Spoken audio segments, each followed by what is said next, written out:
Live mic check 1 2 1 2 mic check 1 2 1 2. Hey. We are live. We are live. I am sound testing now. It's a good thing I got my tablet right next to me.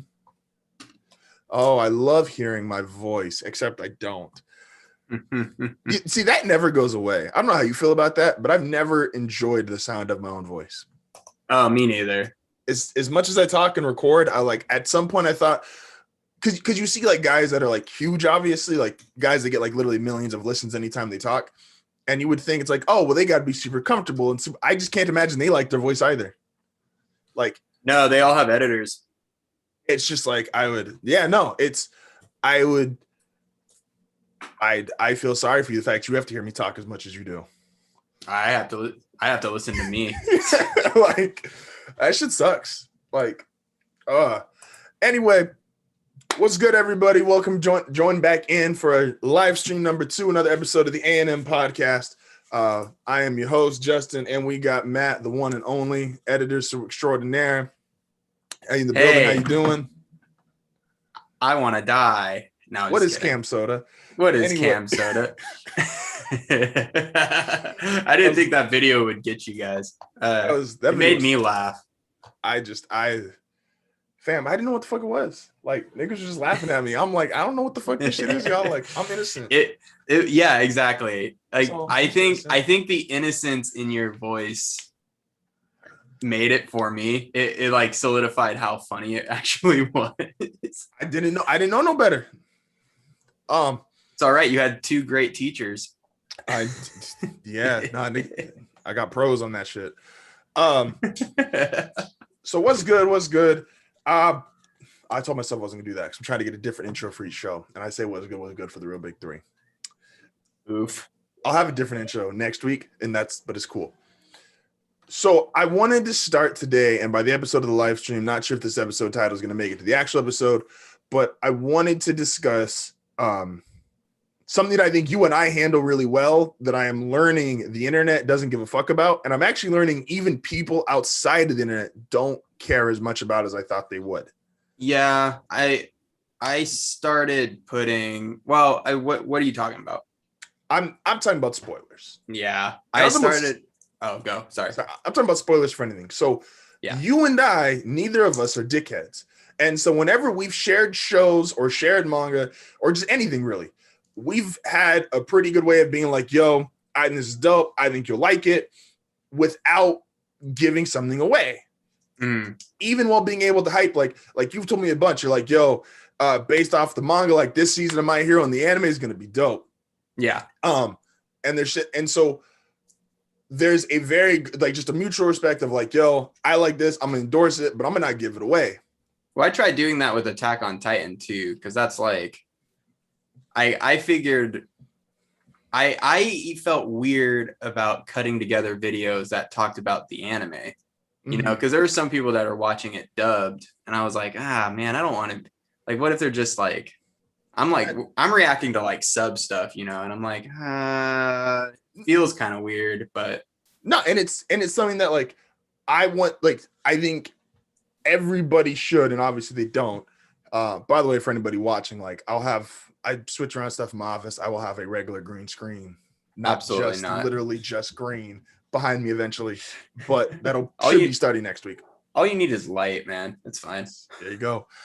And so I think I think you should have the respect and sensibility to just not be a dick, right? Yeah. And I think and I say all that to say is I went ahead on Attack on Titan and I started reading. And part of the reason I did it is because I came on here before and said, this is like the first one that like Noemi has been like, she's been just as eager to watch it and see it as I have been. Yeah. So it's one I'm really trying to push, even though I've come in here and I've said, and I'll still only give anime-based opinions, I'm not going to be that dickhead, it's even when I've come in here and said like, yo, I don't fuck with Eren, or yo, Levi is this, like I still enjoy the show, even if I'm ripping on a character, which to all of you, what's up? To all of you that like to rip me, and I sent Matt this text earlier, I'm like, people are shitting on me because I'm shitting on Aaron, but we come in here on almost a weekly basis and shit on Naruto, and we both love him. So like I can dump on a character and still enjoy the show. Still like that's just gonna happen. We talk about One Piece every week. I really don't care about Nami. Nami's not one of my probably top 10 favorite characters in One Piece, but she's there, and it don't make me love One Piece any less just because I don't really fuck with her. Yeah. And actually, I'm gonna say all this for people that like spoiling shit, but Noemi has this really weird thing: is she will read a book, and like any book, and she'll read the last chapter first, and then read the rest of the book. That's my mom. Weird. My mom does the same thing, dude. I'm like, what?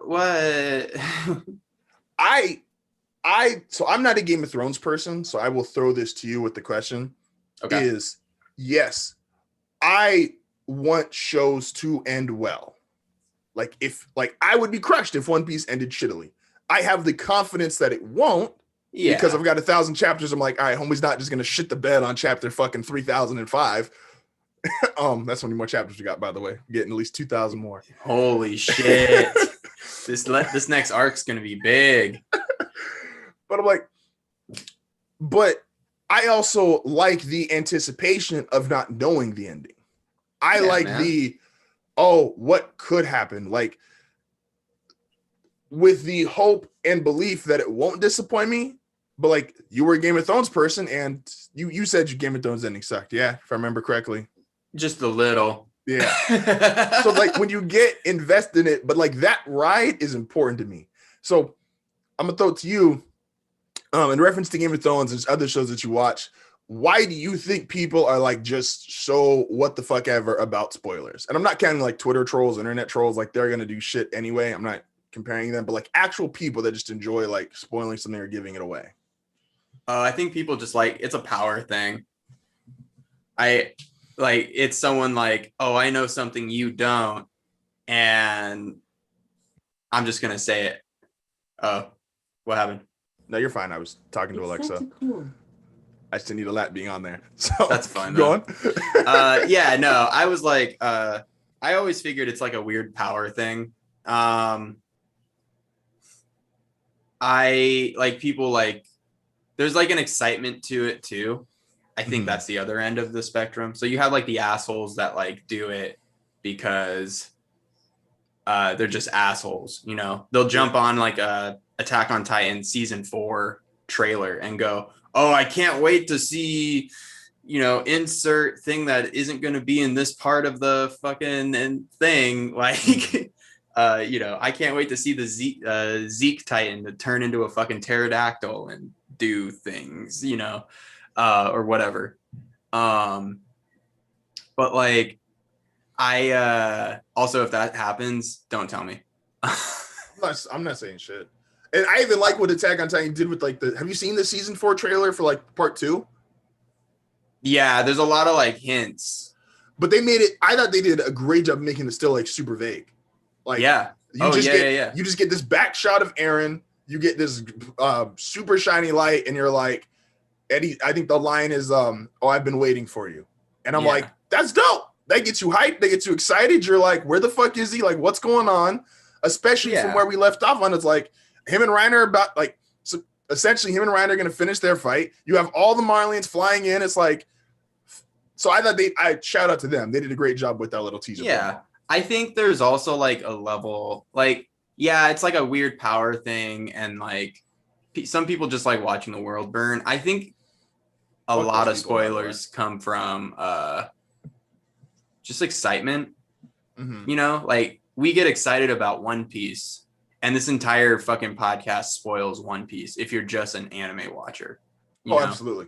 You know, like if you just like to the point where when I started doing like I try to make videos that don't spoil if I don't have to. I did an awful job last week. Sorry. But we have like a disclaimer to that though. Like, yeah, we're telling people we're going at manga speed. Yeah, I try putting it in like captions and stuff. Like I started adjusting like the podcast to being like, oh, we're going to talk, you know, spoilers for this. When I put out the My Hero Academia video, I was like, uh, no spoilers for anime watchers because there really wasn't, because you don't read it. Yeah. So I was framed in a sense where like, oh, you don't read it. It's just kind of a teaser. This is anime safe. Like I really try to like put that out there.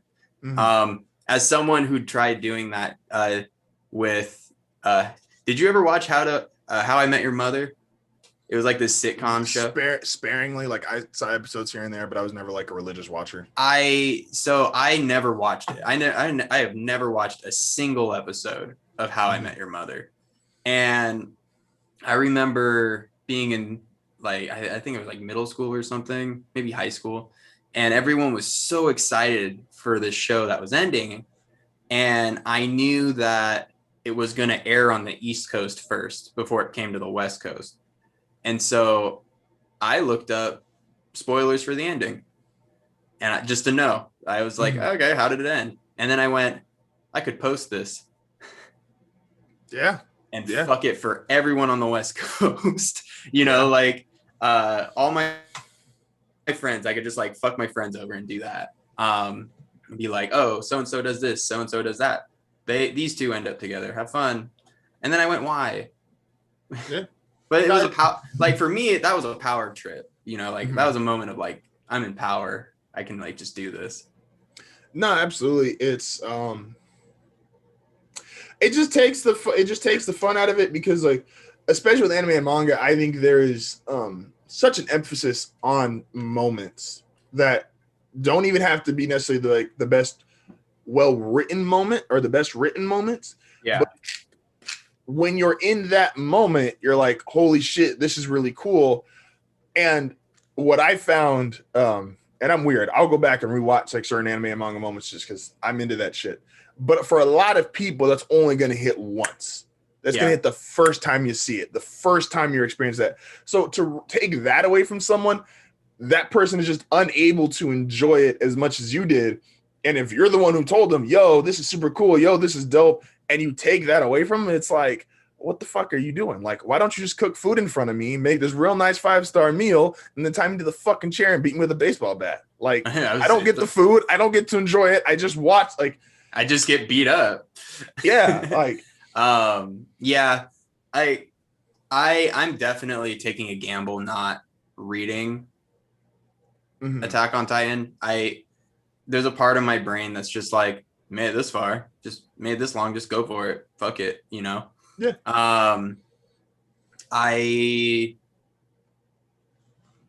don't know. I just don't want to read it. It's just a personal choice, man. No, that's fair. I told you often, like, the one thing is like, I've never read a monthly like consistently. And so I think to actually read a monthly, just the differences in that between a weekly, I thought was interesting. Yeah, I'm sure it's better than Boruto. Oh, yes. Like, there you go. Spoilers. Attack on Titan is better than Boruto. I'm sorry, you guys. Fuck, dude. I just gave it all up. Are you telling me the ending of Attack on Titan is more interesting than 99.1% of Boruto chapters? I'm telling you, it's better than 99.9% of Boruto chapters. And I've never read a Boruto chapter, and I'm just very confident in that saying. That's a pretty straight up. Are you done? Did you finish Attack on Titan? I finished, yeah. I went through, I did 20 chapters in a day. You watched the whole show in a day, basically. Read, yeah. No, yeah. What'd you think, without spoiling? So the one thing, and this is still an anime related topic to me, and I would love to hear like the author's opinion on this. I would love to hear, and I can't pronounce his name, so I don't want to butcher it, but I would love to hear the author's opinion on racism and white people. Because I've said this in the anime, they stress this a lot, especially once Gabby and Falco got into the picture, is why are you so mad at these people who weren't here for the original slaughterings? No one is saying that the Titan slaughterings from before were not terrible. No one's saying that they weren't, like, whoever was in charge of that, obviously, like, it was terrible. People died. All this bad shit was happening. but especially when you get into Sasha's family and like the dad's talking, it's like we weren't here for this. But as the dad kind of takes responsibilities, like as the adults who are raising these kids, and we've still raised them on this inherent system or philosophy, like we got to own this. Yeah. And I would love to hear, like, because I said it a couple weeks ago, it's the whole, can you be mad at a white person in America now because of something that happened not 100 years ago entirely, but something that they were not there for. Yeah. And so, and a lot of people don't, at least in my personal experience, a lot of people don't differentiate it. Like, I thought it's some black people, it's just kind of like, nah, it's just kind of like fuck white people on sight. And I'm like, fam, he was like, and I'm not saying things don't happen today. People that are actually doing horrible things, like they're just pieces of shit. I'm not including these people, but I'm like, you're 27, right? Me? Yeah. You're 27. You weren't around when they killed MLK. I'm not saying you would have necessarily taken the bullet for him, but you weren't there. I'm not associating any blame with him dying with you. And I feel like that is I think every manga author tries to get like certain philosophies out there, and they try to make you question, like, what do you think about this? And there's a parallel to the real world. Mm-hmm. And especially during season 4, that to me is like the biggest thing. It's like, why are you mad at these people who weren't responsible for it? Yeah. Yeah. And they do a good job differentiated, because he shows you examples like season 3, the officer who enjoys kicking Eldians off the fucking the wall, and like he gets a thrill out of it. It's like, okay, he's a piece of shit. Obviously, there's people that have adopted this mindset, and they're just bad people. Mm-hmm. But there's people that, you know, they're literally just born there. They're just born there, and as soon as they're born, all you've done is reverse racism. It's like, yeah, their ancestors killed us, so now we're just going to treat them like pieces of shit. And it's with a lot of stuff that goes on today, I'm like, I would love to know, because Attack on Titan's only what, 13 years old, 12 years old, like manga wise, or the anime is 11 when the first episode aired. Yeah, it's probably like what, 13, 14 years old, something like that. Yeah, like me, because what would be 130? What's 139 divided by 12? Don't ask me to do math. That's I'm gonna Google 11. Yeah, it'd be 11, almost 12. 2009 is when it started. Yeah, so it's like, it's not. I would be really curious, especially in 09, like, if you're paying attention to Justin. That was pretty good math. Look at you go. I can do numbers, dog. I failed a lot of my math classes, but I could do numbers. That's good. That's good math. So in 09, if I had to take a parallel, like the more common would probably be, if you're looking at U.S. culture, is Arabic people, because we're part of the generation that was just taught to be like 9/11. It's all their fault. If they look like this, they actually flew the fucking plane to the Twin Towers. Islamophobia is like, it was huge. And huge. I mean, still is huge in this country. Absolutely. And so I would just be curious if like that was actually his angle, because it's just so different from when, like I said, I had trouble adjusting to, like, I loved the War on Humanity.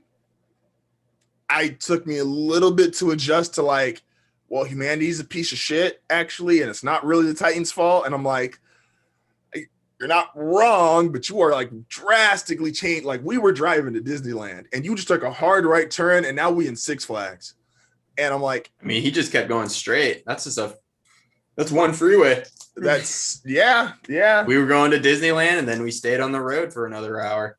Yeah. And it's like, so I had trouble adjusting to that. But I think, like I said, I would love to ask him, because if that was his intent, then I think he did a good job of putting that philosophy into the world.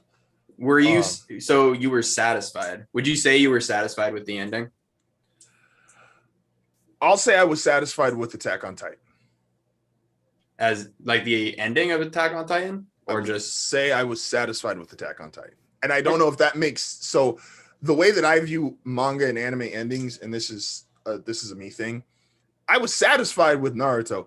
that I really care about the last chapter or two, which is basically just him and Sasuke, you know, like fist bump, yo, you missing an arm? Yeah, dog, me too. And then Naruto becoming Hokage. Everything leading up, I knew I was going to get that. So, yeah, it's a cool panel.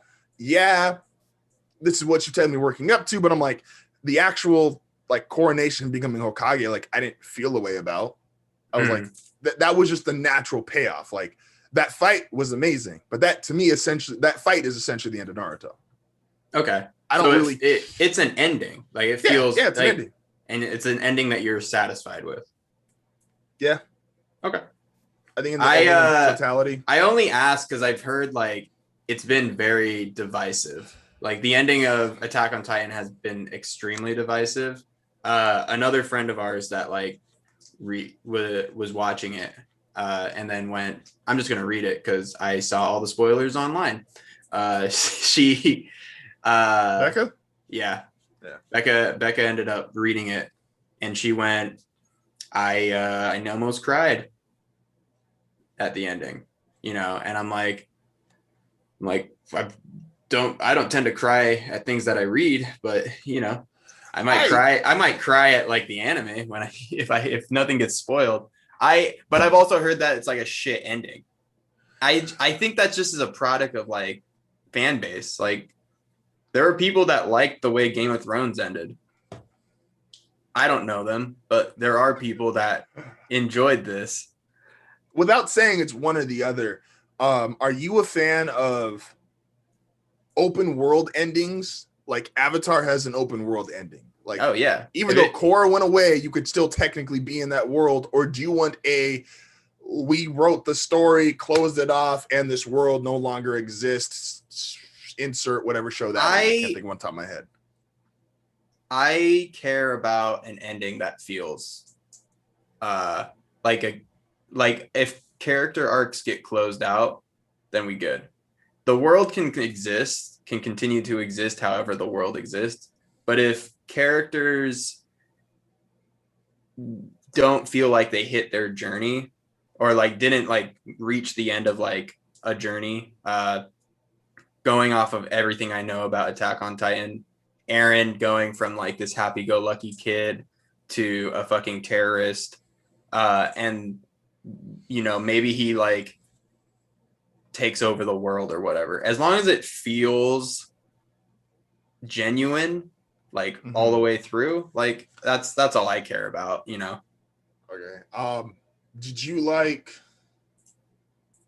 what's another open world ending that we both like? So here's a better question. I'd say Naruto was kind of open world. I mean, his story ended, but the world kept like it's not like the world kept going. Like, would you feel like all of the main characters in Naruto got their story to a decent conclusion? What, the fucking 4 of them? Well, that's the thing. Like, I'm sorry, 3.5. The 3.5 characters in Naruto that got a decent ending. Yeah, sure. Well, that's my thing is with Attack on Titan is like, do you need to see, like, I think Oda is going to literally write everyone's story to completion. I'm not holding anyone else to like the standard of what I think he's going to do.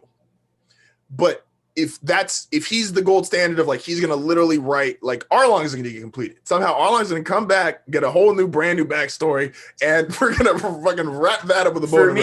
For me, I guess with One Piece too, One Piece has always seemed bigger than its characters. So that's a different conversation altogether, you know. Avatar was kind of both. Like the characters in the world were huge.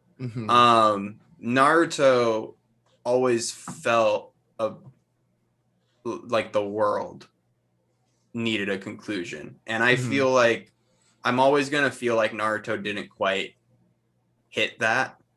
Okay. Because like Naruto got his ending, but I wanted more of the world. No, I agree. And I know Boruto exists to expand on the world in some capacity. I just don't think it. I just don't think it does it very well. Yeah. I like the same way Korra is meant to expand in the Avatar world. Aang's story ends with the world keeps going. Attack on Titan, we know the world. So if the world keeps going, I think that's interesting. But realistically, all I really need are the characters to get. I need Eren to have an ending. Okay. I need Eren, Armin, and Mikasa to have an ending, and that's it. Whether they end up getting eaten, whether they end up blowing up the planet, and Armin just is the last person alive sitting on the moon or sitting in the moon. I said that's my my favorite thing that happened. Did you ever watch Watchmen? No. Or read Watchmen? There's a character. He's the most powerful thing in like the universe, basically, or world. We'll say world. And he goes, I can't be here anymore. And he goes and he lives on the moon. He just leaves. All right, that's fine. And so, like, you know, if Armin like nukes everybody and then sits on Paradis in a pile of rubble, I'll go, okay, well, that's the ending. That's Armin's ending. Everyone's story conclusion. Everyone's dead but Armin. Yeah, I don't know if that answers your question, but that's kind of no. It's like I said. My only problem why I won't commit to an answer is because I have already said certain things solely as an anime viewer that I think if I give a hardcore yes I loved it or no I hated it, I think it gives away too much. Okay. Because I've already been very adamant about certain things. Okay. And that's why I wanted to stick to that philosophy point, because at least that I could say, like, that's something I've already said prior to ever reading a page of the manga. Yeah. I think the backlash is on this. I think the backlash is kind of stupid because this is why I think people, if you think the ending to Attack on Titan is bad, this is why I say you can't talk to me, because I think this is all your first anime. Because if that's bad, I could show you way fucking worse. All these people like Black Clover. No, that's the problem. Like, and I'm not dissing you if you like Black. Like, if you like it, you like it. That's whatever. Honestly, but like, if you don't have context on what's happened before, to some degree, shut the fuck up and just enjoy it for the first time. Yeah. There's like, I love 90s anime. A lot of 90s anime's endings suck. Like, just keep it a buck. A lot of them suck. But they were literally the first to go through this. These guys were exploring what was literally groundbreaking ideas in 94, 95, or hell, some of them even like the early 80s. And someone, like, we talk about Oda all the time. Part of the genius of Oda is he just looks at other ideas and goes, I can improve upon that. Oh, I can expand upon that. Well, that's very telling for all manga comes from somewhere, you know. Absolutely. I just finished the first season of Jujutsu Kaisen and I loved it, and now I'm reading it. But I'm like, I looked at that and I went, they have their monster, they have the three-man team, you know, Naruto, Sasuke, and Sakura and Kakashi are all in Jujutsu Kaisen, just under different names. I also think the Sakura character is more interesting. She has a lot. I always feel so bad for Sakura because Sakura had a chance to be. I will always say Sakura at the end of that Sasori fight, I thought was ready to take off and be amazing, and they just shit the bed with her. I think what's her name? Megumi, Nobara Megumi, I think is her name. I think she is the epitome of that Sakura at the end of that fight. That's dope. I haven't, again, the author might shit the bed, but they always can. They always got a chance. Yeah, like it's really it's interesting to see that. Or like I'll see it in Powers too, you know. You'll see it like, oh, this guy's power is the same as this character's. You know, Midoriya's power is actually very similar to this. Everybody seemed like my favorite theory for One Piece is I was spitballing. I was explaining what One Piece was to a friend of ours over the weekend, and he was like, what if he like just started talking to the demon inside of him? And I went, I think that's how awakening works. He has to have a conversation or feel the demon that comes in the devil fruit. that exists in the devil fruit, and that's how he triggers awakening. Because every fucking manga anime does that. You know, Naruto does it. Inuyasha does it. Bleach did it. Jujutsu Kaisen does it. I'm not spoiling that one. My guess is Attack on Titan probably does it. You know, like they all do it. Also, don't tell me if Attack on Titan does it. I've been guessing. I was trying to think. I was like, because even up to this point, well, do you consider because just on an anime basis, like, do you think that they talk to their Titans? I don't think they talk to their Titans. I think it's actually closer to what Naruto and Sasuke did at the end, where they talk to God. I think that they're gonna be able to have a conversation with the other people. I think Aaron's gonna talk to King Fritz, is what I'm saying.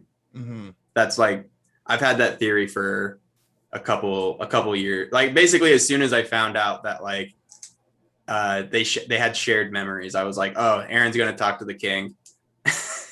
Yeah, you know, like that's been my theory. But that it's not a knock on manga. Like it's just, I mean, that is what it is.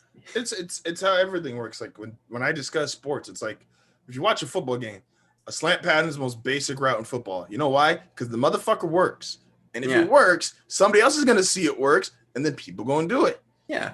I'm pretty sure Black Clover, he talks to the demon. Actually, no, I know like the demon is a thing that he communicates with. I saw something on Watch Mojo that like, same. He's like he's got a devil left arm or some shit. Like he lost his arm and now it's the devil. Yeah. And I'm like, that's cool. I wish this, maybe I'll watch Black Clover. I won't. No, yeah, I will also say this though, and this is this stays consistent with my anime only opinions. I'm not willing to put Attack on Titan in like masterpiece. Like I've seen a lot of that going around. There's people that are like I said, I think people that hated the ending, I think you're just a bunch of little immature brats. I think the people that like crowned it, and if it's genuinely your favorite anime, like cool, you have a blast. But I think people that are like crowning it, and I'm into this kind of thing, like list making and where shit ranks. It's not, to me, like I would give it a really strong 8 out of 10. But I wouldn't give it a 10 out of 10. I don't think it's in that like upper tier. I think it has incredible moments. Because even thinking about it, and I did some Googling like when certain shit was happening, Attack on Titan's another one that didn't like pop until the anime. So the manga went a year and a half before they got an aired episode, and that first animated Titan, like I wasn't there for Aaron's mom, so like in real time. So that's probably what I am not as big on that moment as everybody else. But I could imagine in 2009 when Attack on Titan was new, and if you're a, let's say you're like an only anime, like you're a weeb, right? You're a super weeb. Like I'm weebish, but let's say you're a super weeb. You don't watch regular TV. So you're not watching like regular zombie shows. You're not Walking Dead was really big at that time. And you see this, that was new to anime. And it was like, holy shit, this giant human looking thing that eats people. I also never understood, and I guess this was a quote from the author. The reason why everybody is so freaked out and panicked, not just because they're eating, but I guess there's supposed to be an emphasis on the Titan smiling. So I guess it's this concept that if it's about to eat, like something that's about to murder you is just smiling. And that's supposed to, I guess, freak them the fuck out too. They're also all kids. So, you know, I would be kind of freaked out too if I was getting eaten. Yeah. Like imagine like a serial killer, you know, like it's a like 10-story tall, a fucking building comes at you and grabs you and then basically is laughing in your face as it eats you. Like it's dark as shit. I don't know if Attack on Titan was like, for me, I love the philosophies that come out of it. I really love, it's the same thing with Full Metal Alchemist. Like I really love the philosophies that come out of it. Are Ed and Al from FMA like unique fucking characters? No. No, they're not. Yeah, no. Like, yeah, it's cool. They got that brotherly love, but like, they're basically like the ending to FMA is again basically the ending to Naruto. Yeah. No, I don't really know. Like, I'm aware of it, but I don't have as much context, obviously, on the ending of FMA like, as I do on Naruto. Again, like, not to like, I don't really.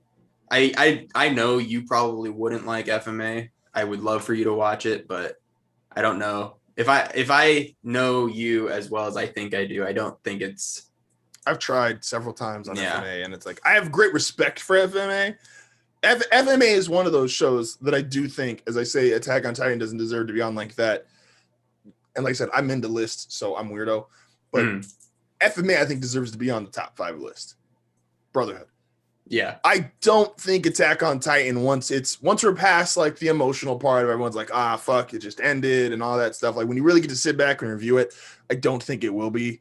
I think my top 5 for anime are like, there's a lot of them that are they're just really hard to move out of that spot. In terms of like, I consider Impact. I consider A, just how good was it? B, Impact. That's probably my top 2 things, really. Is like, yeah, how good was it and what's the impact? That's why I can look at something like Naruto might not be in my top 5, but Naruto's got a top 5 impact. It just doesn't have the quality to be top 5. Yeah. One Piece will have top 5 impact, but it no longer has the quality to be top 5. I think My Hero Academia is going to have a big impact.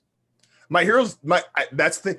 I don't know how people could put Attack on Titan above My Hero. And that's not dissing Attack on Titan. I can. Are you talking like anime? Just the anime.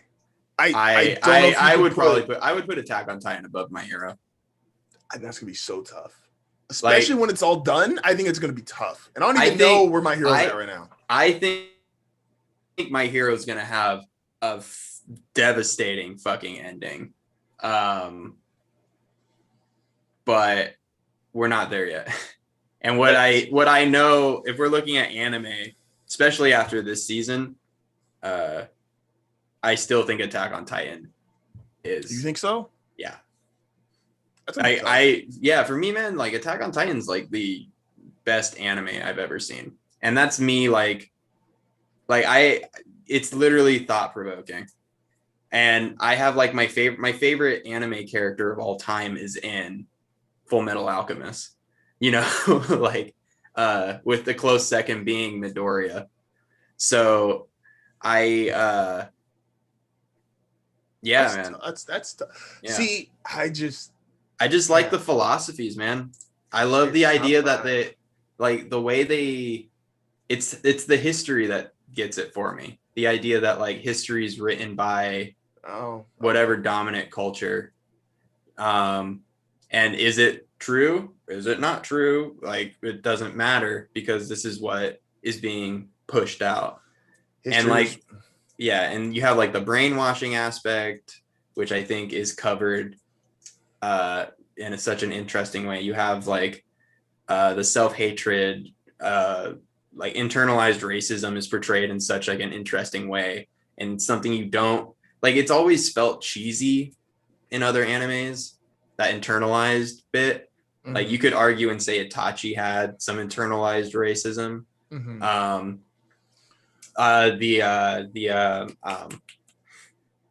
The people with the red eyes in Full Metal Alchemist have this internalized racism, and like to an extent, but like never to like outward. It's such an interesting thing, and I think it's portrayed so well in Attack on Titan. I think the deaths help amp it up. I've never seen it's a weird concept. I always say, Dragon Ball Z fucked me up on death because like I have no idea how a show got me to care about people dying when I knew they were only dead for an episode. And Attack on Titan, to its credit, they did it in a different way, obviously. But for you to feel like every time a character dies, and some of these characters we literally only have for like a minute, Like, I joke about homie on episode 3 or 4, I guess, that ends up like when they shoot across the city and he's the first one to get eaten. It's like, we knew homie for all of 5 minutes.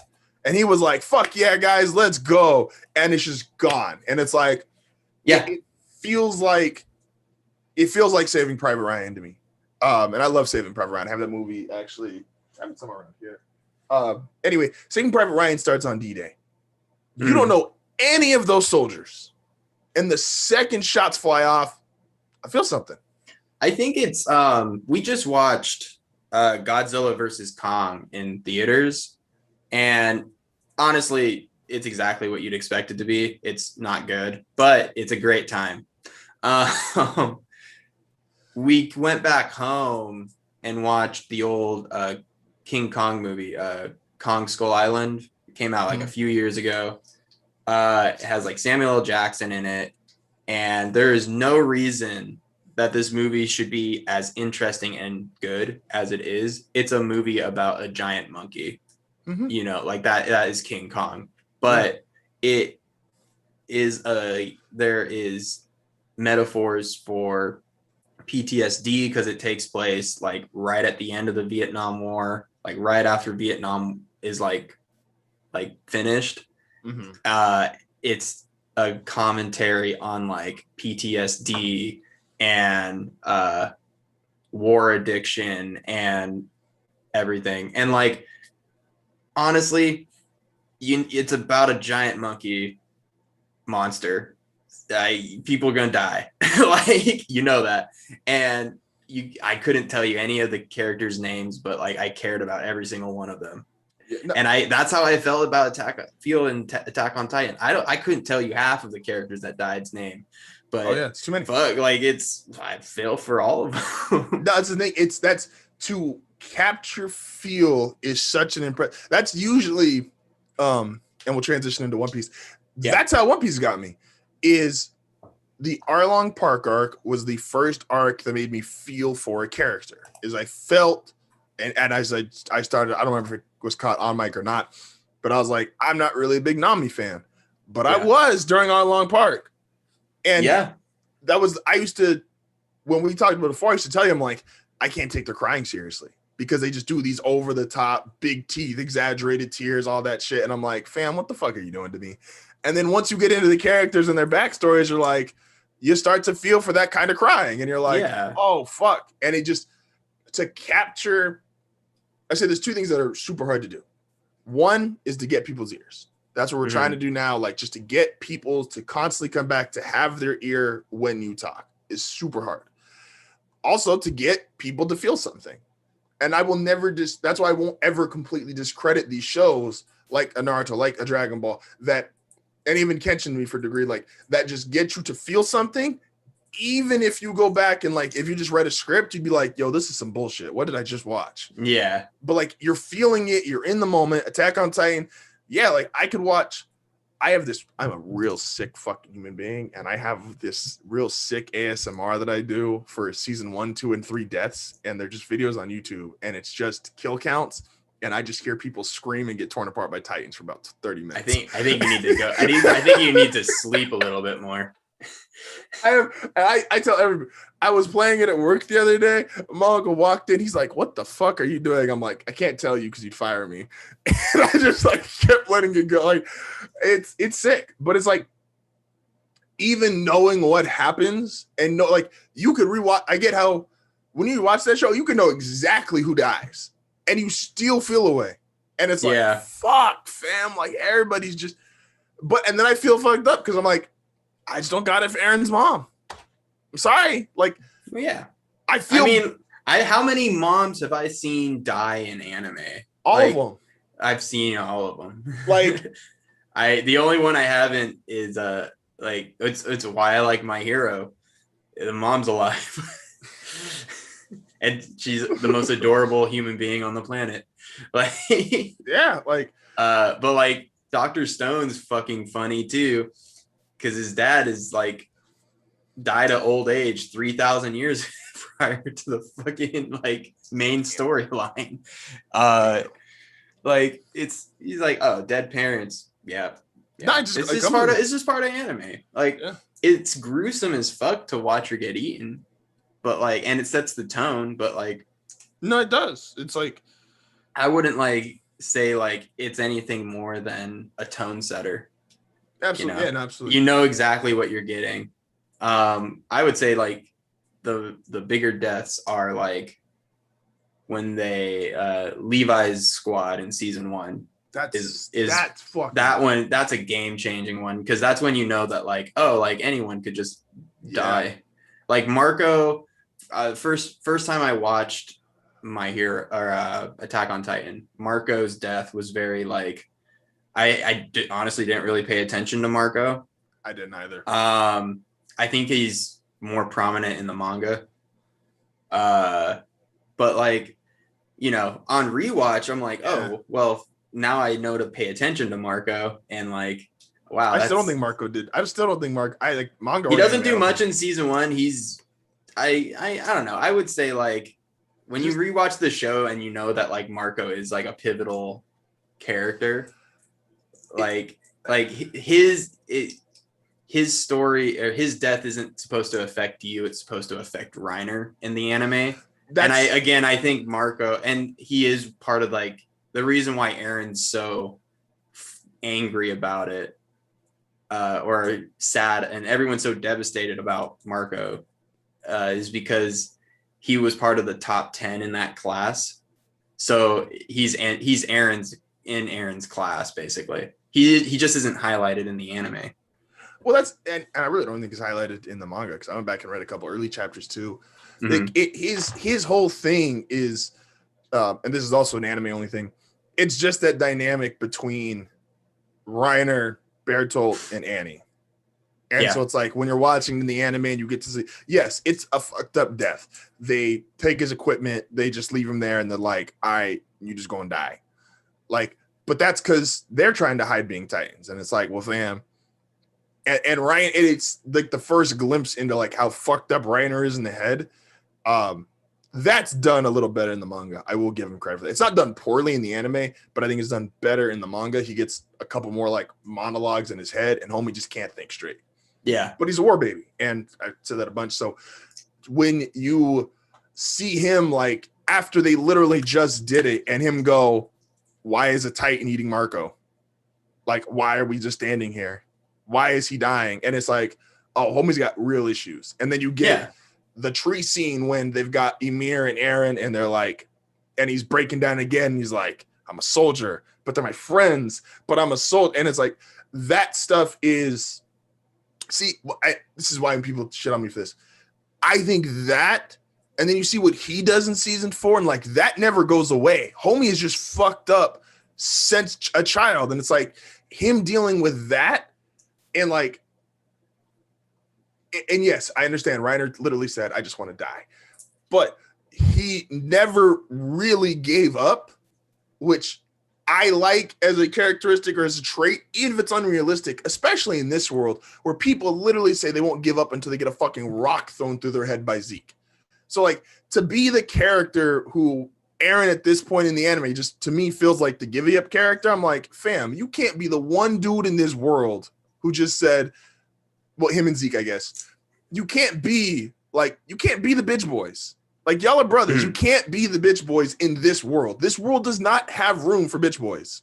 Well, I'm also like, they are like, to my knowledge, they're the strongest fucking things in the world. Oh, absolutely. Like, and Levi.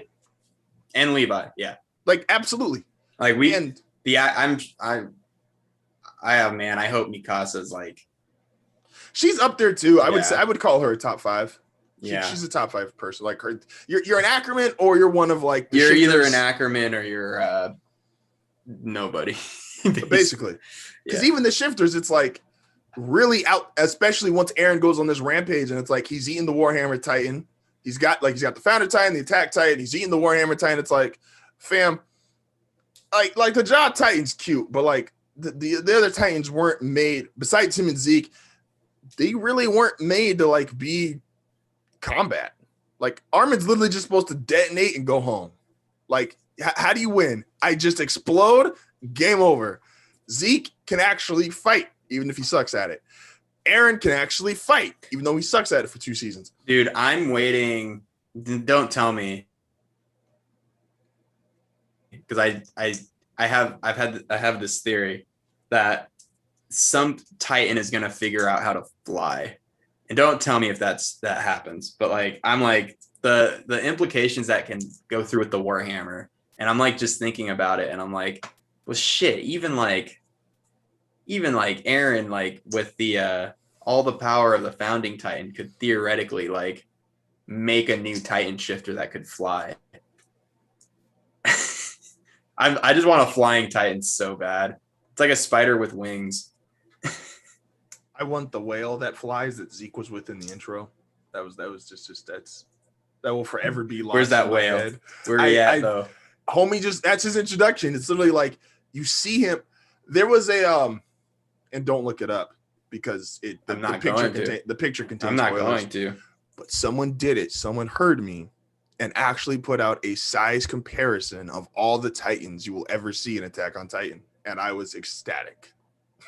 Because I've been asking they're for all this fucking forever. measured. They're all measured. Oh, it was great. That's like the only one that's like kind of weird to me because I don't think it actually plays out like that, but this picture tells me it is. Zeke and Annie are the same height in Titan form. But essentially all the shifters are, besides the jaw and the cart, obviously they're on all fours. But all these shifters are essentially the same height. Yeah, that makes sense. Zeke, and don't quote me, obviously this picture has like actual, like this is from the author's measurements, so I'm wrong, but and obviously more emphasis on it. But the start of season 2, Zeke looked bigger than Annie. Like that first scene you get of him just kind of lumbering around before he grabs the horse and Noemi distinctly remembers, out of all the people that have died in the show, they've killed 2 animals, and she is very against that. The horse was the fucking horse that gets kicked by Annie. The horse, and then the one that gets chucked by Zeke. That one's a good one. That was really funny, dude. Like, and so, but Zeke just looks huge, and I get it. There's probably just more emphasis on him because of this intro, and it's like, holy shit, what is that thing? Also, why was Zeke just chilling out there? Like, we're in like hindsight, even on just an anime only basis, I'm like, fam, you literally hide until you're about to attack every other time in this story. And this is the one time you were like, I'm going to just go take a stroll in Titan form. Fuck it. Like, what was the point of that? I don't know. But I figured he had just like turned Connie's village into Titans. But he could do that as a person. He did that as a person. I figured he was just fucking around, you know? That's why I'm like, fam, what the fuck were you doing? He's just fucking around. Zeke's not a good villain. Yeah, but that's fine. Anime only perspective. Zeke has just not been good up to this point. But Zeke's goofy, dude. Zeke's just a goofy fucker. It's like, but they say that in the anime too. He's like literally the worst fucking Titan shifter. All of them suck. The only one that's Annie was pretty good. Annie was good. The Jaw Titan was good. The second Jaw Titan, not the one that Ymir ate. The second Jaw Titan was legit. Well, technically, the first Jaw Titan was legit too, and he just sold out his brother. But so he's technically, you're talking about what's his name, Porco or something? Yeah, he's technically what, the third Jaw Titan in this show. Well, technically he'd be the first, but he got ate by the second, and then they fed the second to. No. You're talking about Marcel. Marcel was the first. Marcel was the first. Porco's his brother, isn't he? Is that his name? I'm blanking on his name. I figured he's the current Jaw Titan. Is that who we're trying to reference? Yeah, that might be Porco. I forget homie's name. He is. I get him confused with Falco.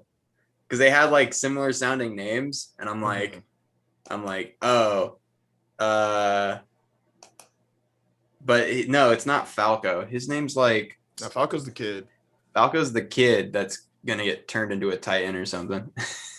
I figure everyone's gonna get turned into a Titan. What you call it? Yeah, because Marcel. So Marcel was first, but Marcel got eaten by Ymir because Ymir just woke up. And then from there was then given to Porco.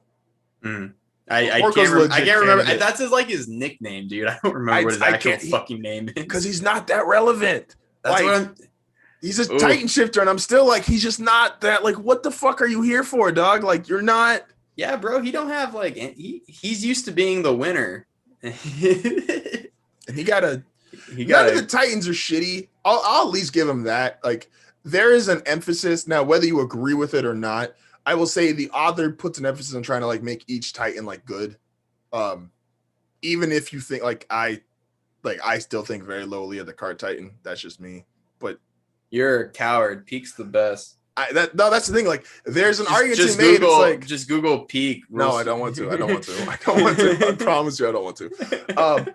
There's some fucking weird people on this fan base, yo. That's a fact. Like, but I will at least give him the credit. Like, he tried to make every Titan look good. I will give him that. Yeah, man. So every Titan essentially has their moment, and then they all at some point, like, besides, you could argue Eren up to this point, but everyone's gotten shitted on to some degree at this point. Like, Zeke got cut up by Levi. The Cart Titan and the Jaw Titan got fucked up by Eren on the Marley attack. Like, everyone's had their moment where it's like Reiner's been fucked up. Bertolt just died. Bertolt literally died. So it's like everybody has their moment where you know who like really didn't have a good moment? Who? Ymir. She had like she was cool for like 2 minutes. She was cool in season 2, and then she died off screen, and that made me kind of sad. I feel like she doesn't die off screen in the manga. You can spoil that one for me. Is that no? She just dies off screen in the manga because she's only got a year left, or not even a full year. No, she's the same. She's the same age as Eren. No, basically, she's just not.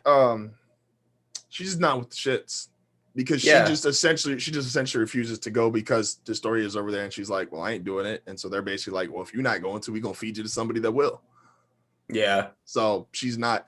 It's still like an off-screen ending. The only thing that she gets is like she's technically the first person that shows us where all Titans converge, because like her off. It's not totally off screen, I guess, because they're like, oh yeah, this is where all Titans go before they die. Yeah.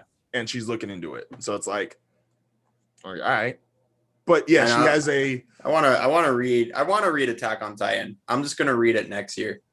There you go. No, it's like I think they'll do a great job animating it. Yeah. I was just like, give it to like the end of May, beginning of June. Attack on Titan spoilers are gonna be gone. So like they'll be on to like the next thing. The anime weebs will be on to something else, and So I'll be fine until January. There you go. I got 20 more minutes here because we're going to dinner. Oh, for sure. Oh fuck, we didn't talk about the dopest chapter. This is the dopest chapter of One Piece I've ever read. Oh wow. Yeah. Start us off then. If you go on that high of praise, why is this the dopest chapter of One Piece you've ever read? Because of the implication of Conqueror's Haki, and the fact that Zoro may have had access to Conqueror's Haki back in Water 7. That Azure is his 9-sword style technique is at that point in the story a much weaker version of a guy with Conqueror's Haki, which means Zoro has been a fucking monster. Like I've said, I'm just saying. I will not say I went into this chapter going Zoro's stronger than Luffy, and then I went, okay, thank you. These last 2 chapters have been fucking sick, but this one right here, the implications of Conqueror's Haki, and the fact that we're going into how that works, for me, this is starting to tie up Haki as a power. And like by the end of this fight, we will know how Haki works 100%. There will be rules, and there will be like, because we got all the stuff with observation Haki with Katakuri. and we got all the stuff with armament hardening with the Ryu Haki and the advanced form of that, and now we're getting Conquerors with the Kaido fight, and I'm like, that's it. We're tying that out, man. I also like the implication of Conquerors Haki that you need to have it to beat someone with it. Yes. And that's why Kaido that is actually why Kaido never died, because no one because they killed him with non-Conquer Haki methods. Like, yeah. In his little description, it's like they tried to cut his head off with a guillotine. They tried to shoot him up. And like they did everything. Haki, he clads himself in the color of the Supreme King, and like you can't do anything with it. Which makes me think, and I'm not ready to back this all the way up yet because I need more insight on the Xebec fight. Garp might not have it. You don't think so? I don't think he has it. Garp either has to not have it. See, this would be interesting. Garp either has to not have it, or he's the only Marine to have it, and he's refused to kill certain people, which pisses everybody else off. Because otherwise, why would Garp? And I'm gonna double down on that, because I think Garp legitimately wants to kill Shanks. I think that is real beef. It's on site. He would fight him if he could. He's probably too old now, and he realizes that. But in his prime, he would have absolutely tried to kill Shanks.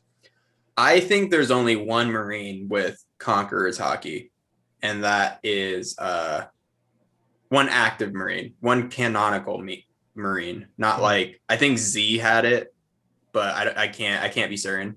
I think Akainu has it. I don't think Akainu does. I think that pisses him off. I think maybe that pisses Akainu off. The only reason I think he has it is because I think there's like a drive. He has more of a drive for power than I think a normal Marine Marines have. I don't think Marines are supposed to like go, I want to be the most powerful guy. Luffy was like, I want to be Pirate King. Like pirates are like, I want to like conquer shit, like but like Marines are always about protecting, and so I think there's like that's why like you don't see Marines doing it. But Akainu to me has always felt like someone who had Conqueror's Haki, plus he survived Whitebeard. Like he took many an earthquake to the body and was fine. I mean, that was a dying Whitebeard. That was Whitebeard. That was no. After that was dying Whitebeard. After the anime showed me young Whitebeard would have smoked Akainu. Akainu would still be picking his lava ass up off the ground in like, little rocks. Like you would just be like, "Hey, yo, there's some rubble over there." Now that's just Akainu. Like I love the idea that this chapter also made Luffy not look a bitch. No, man, he looked genuinely scary. Which is and great. I went, this is Emperor Luffy. And it's great because they started me off and they scared the shit out of me like 3 pages in. Because when they showed him unconscious, I won't lie, I rolled my eyes like hell at that page. Because if I see another unconscious like Luffy getting knocked the fuck out, we talked about this last week. If I see another just him passed out, can't compete, we are way too late in the game and you have shown us too much of Kaido. Like at this point, you can't even retreat and say like, oh, well, he was close. Like you've shown me way too much of Kaido. You've shown me too much from Zoro. You've shown me, I've just seen too much. Like this can't be, Luffy can't get bitched out in this fight. I also love, as much as I would have loved to see Zoro in this fight, I do love the idea of Luffy fighting Kaido one-on-one. I don't think he can beat Kaido yet, but I think he will have at least. I think he will. Fuck, I don't want to go there. I think he's gonna beat Kaido, dude. I also there's a part of me that thinks this raid is going to fail. I think we're looking at. I think Wano is gonna be like a 5-act structure. Like I think there's gonna, because I think this is still technically Act 3. Mm-hmm.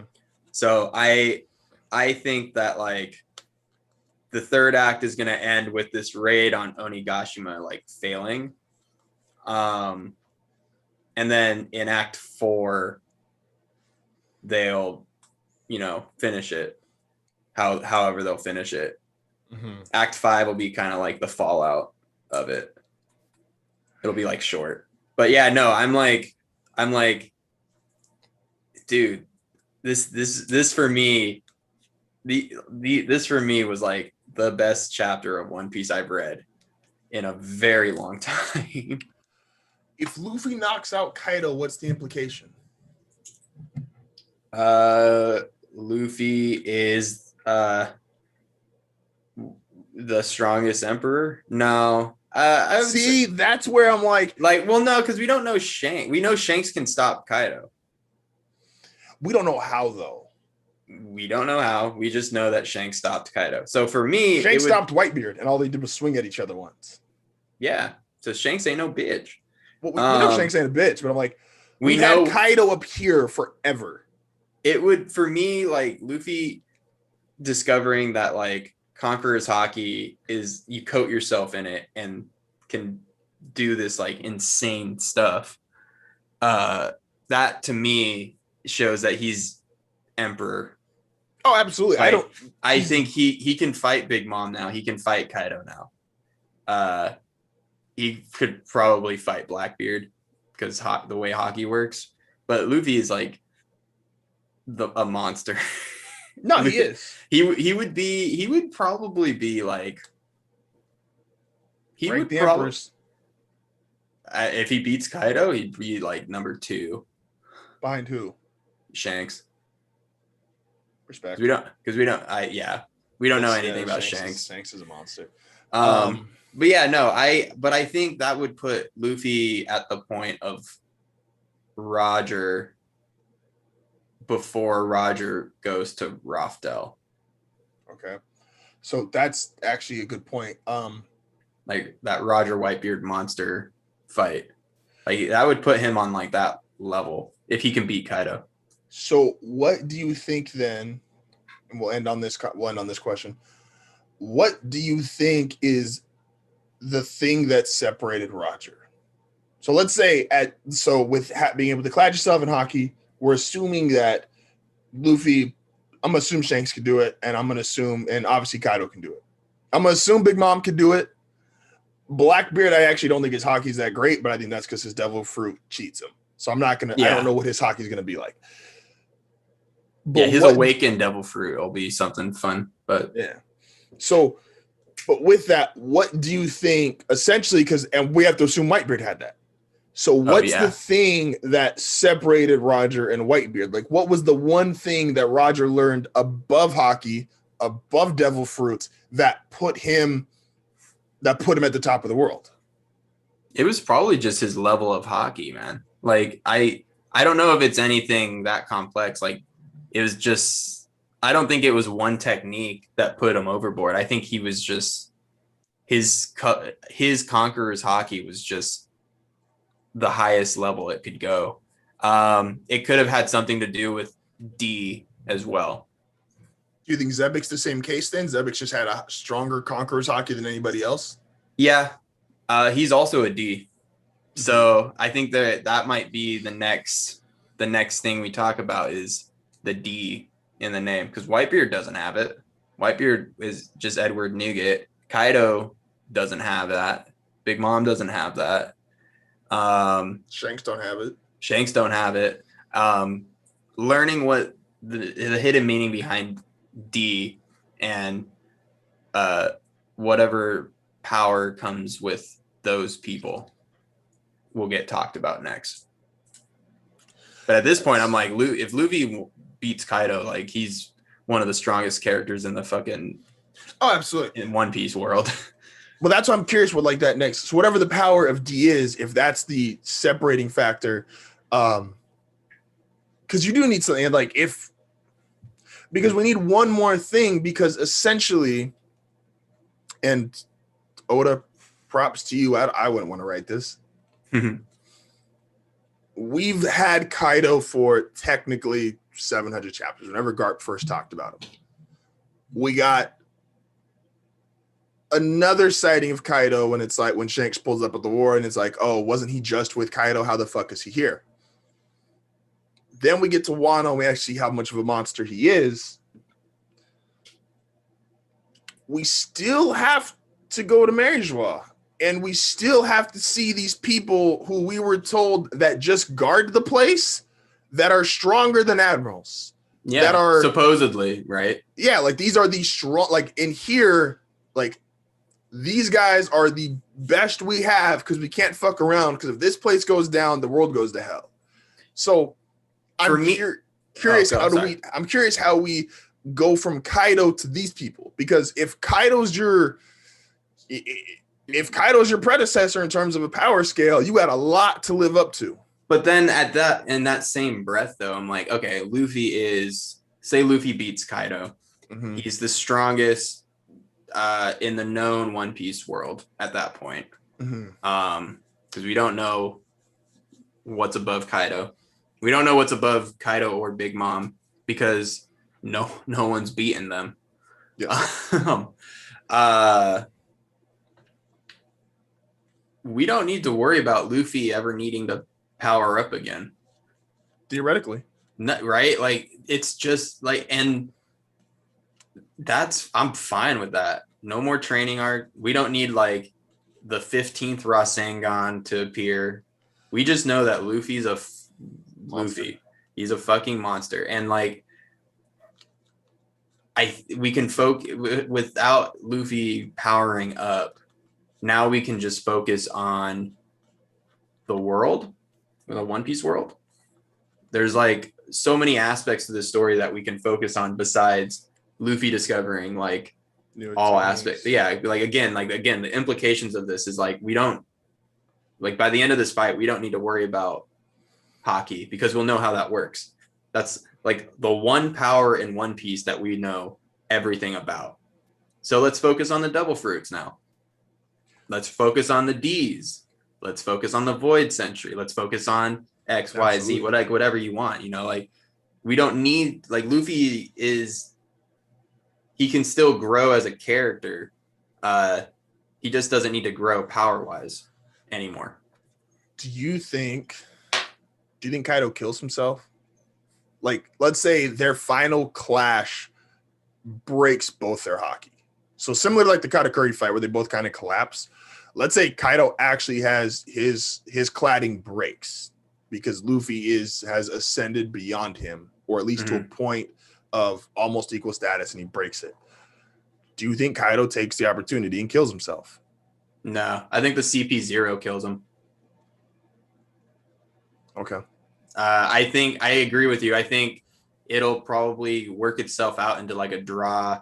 I'm looking at one of the pages right now where when Luffy starts like popping off, Kaido's having a blast. Yeah. Kaido's having fun as he is so happy. So is Luffy though. Yeah. Luffy's having a blast. And so I'm like, at the end of this fight, like if it ends in a draw, then cool, it ends in a draw. But I think it'd be so interesting for Cypher Pool to like come up and then like just kill Kaido right there. And then like before Luffy can get like taken out, Zoro shows up. Yeah. Or the Straw Hats show up, and then like, you know, that's that. It'd be interesting because in terms of draws, like we technically have no reason to think that Roger beat anyone but Zebek, and that he needed help with. Like him and Whitebeard fought a bunch, and they never took each other out. Yeah, it was always fun. Yeah, so it's like theoretically, and that's part of that pirate respect. We could fucking try to bang each other's fucking skulls out the back of our head, and then drink. And I really am sad that like the anime got that and we didn't get that as manga readers. Like what? That was that episode or 2 episodes, I guess, of Whitebeard and Roger's interaction. That was so fucking cool. I'm like, I get it. Oda's got to be a little different with his pacing, and like, I get it. You maybe don't want to spend as much on that, but I'm like, that was anime done to perfection to me. Like the author gave you material to go off of, and you just got to get to expand on it. And You get to fluff it up, especially when it's a fight. I figure that's all One Piece is. And I just figure like before this current arc, like they just weren't taking advantage of all the open-endedness, you know, like they were like, all right, we got a chapter. We got to do a chapter an episode.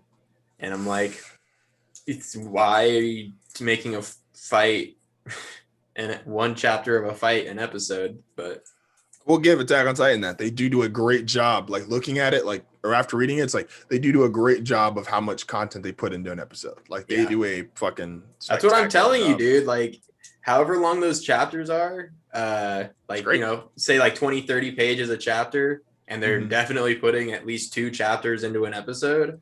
And I'm like, that's 60 pages crammed into a half hour. You could damn near just literally animate the fucking pages and do nothing else. Yeah. Yeah. With that being said, I got to get out of here because we are going to dinner. I appreciate everybody that was listening today. Don't forget to check us out on social media at Shadow Riley, at iTalkALot9080, at Prescott Films on Instagram, Hardthought Network on Twitter and Instagram. Do we got a new episode of The Sync this week? Yes, we do. We are going to finish out our bracket this week. Oh, so we're going to the finals. We got Judas and the Black Messiah, Mank, The Father, and Minari. So we're going to basically close out those. Oh, no, not Minari. Excuse me. Sound of Metal. So totally watch that. It's a cool movie. You wouldn't like it. Yeah, probably not. But yeah, no, like we'll finish that out this week. Yeah. Don't forget to keep watching some of the clips here on Instagram. Go support us on YouTube. Also, if you're going to really support us, Anchor has essentially it's a donation or support page. Works just like Patreon, or you can be a member for just $5 a month. Please and